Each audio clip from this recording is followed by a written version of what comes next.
ranking the back 9 holes at the Masters. There's nothing in golf like the second 9 at the Masters. Years of television viewing have made fans more familiar with the back half of Augusta National than they are with any other set of holes in golf. The drama of number 12, the beauty of number 13, the scoring potential of number 15, the history of number 17, all with the memories and legends echoing through the trees. As the 2018 Masters gets underway, For the Win looks at the greatest set of holes in golf and ranks them from worst to first, or, in this case, from great to greatest. 9. Number 17, Nandina, par 4, 440 yards per house, yes sir. The 17th green is the site of one of the most famous moments in golf history, when Jack Nicklaus strained a knee-knocking 12-footer to lead the Masters after being 4 shots back on the 15th tee. USA Today Sports Images Cons, the hole was best known for its Eisenhower tree, a pine named after the former president, and Augusta member, who hit the tree so many times that he requested it be taken down. His pleas were quietly rejected and the pine did its job for decades, protecting the left side of the fairway. 4 years ago, an ice storm did what I couldn't and brought down the tree. Number 17 is now nearly devoid of personality and too easy a par for the second-to-last hole of the Masters. 8. Number 14, Chinese Fir, par 4, 440 yards per house, modeled after a hole at St. Andrews. Number 14 is, almost perversely, devoid of bunkers. It's the only such hole at Augusta. Cons, usually known as that hole in between 13 and 15 inches and considered mainly as a way to stop and catch your breath before the next eagle possibility. 7. Number 18, Holly, par 4, 465 yards per rose. This is often referred to as one of the most famous finishing holes in golf. It makes for a great-looking tee shot coming out of a chute of tall trees. The fairway is uphill and unforgiving, with a bunker to the left and trees to the right. The green is two-tiered and requires a precise approach to bring 3 into play. It's a great test for birdie and brings in the possibility of bogey, which I suppose is all you want out of an 18th hole. Cons, of course it's one of the most famous finishing holes in golf. It's the last hole of the Masters.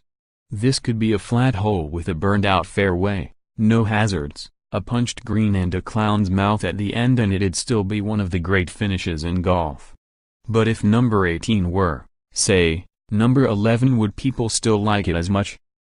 I guess it's fine, just seems a little underwhelming, that's all. 6.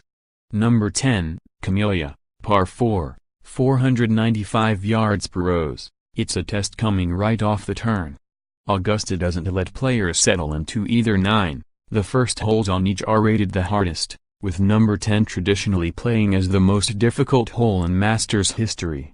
Players average a 4.3, the 10th is best known for the gravity-defying hook Bubba Watson shot from deep within the trees during his 2012 win. Photo by Streeter Lecca, Getty Images Cons. Despite the difficulty, the 10th is usually overlooked, given that it's only the first hole of the back 9 and the last one before a man corner sets the stage for the most memorable finish in golf. We're docking it a spot for its name though. Every hole at Augusta is named for a plant that's heavily featured along its fairway or green, which is crazy pretentious, even for the Masters. This makes for a bunch of holes that sound like potential songs on a James Taylor record: Juniper, Yellow Jasmine, Carolina Cherry and the aforementioned Camellia. 5. Number 15, Firethorn, par 5, 530 yards per rose. Historically it's been a layup hole for the leaders and a 2-shot hole for the chasers. Jack Nicklaus famously eagled number 15 before birdieing those 16 and 17 to storm ahead at the 1986 Masters. Almost 30 years later, Tiger Woods famously came unraveled at the 15th when, during his second round, he laid up and hit a soft wedge that looked like it would nestle a few feet from the pin. It hit the pin instead and ricocheted into the water that guards the front of the green. He made his drop and cleaned up for bogey but would later be assessed a 2-shot penalty for where he dropped his ball, effectively ending his tournament. And then there's 1935, when Gene Sarazen hit a double eagle, The shot heard round the world, from 235 yards out, that tied him for the lead in a Masters he'd go on to win. Cons: swirling around the mystique of Augusta are plenty of misconceptions. We like to think, and CBS loves to tell us, that the scoring opportunities on the final 9 holes of the tournament leave the field wide open. In reality, 21 of the last 23 champions have come from the final group. This also might be the hole where the line between brilliance and disaster is at its most thin.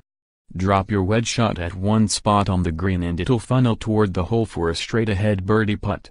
Hit it 3 feet to the right and it's trickling off the green, requiring a difficult 2-putt to get up and down.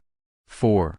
Number 11, White Dogwood, par 4, 505 yards per rose. The approach shot at number 11 begins the legendary Amen corner.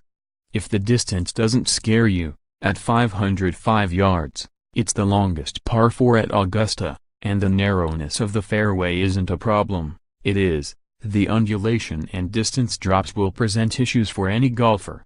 It's hard to discern on TV, but Augusta is so hilly, ask anyone who's ever attended, that certain approach shots can have a player standing over a ball in the middle of the fairway that's a foot or two above their feet. The hole is most famous for Larry Mize chipping in from off the green to win the 1987 Masters. Rob Schumacher, USA Today Sports. Cons: there's always an element of luck involved in golf. How does your ball kick on the fairway? Does it sneak through the trees or hit a branch? Does it land in a divot? Does it bury in the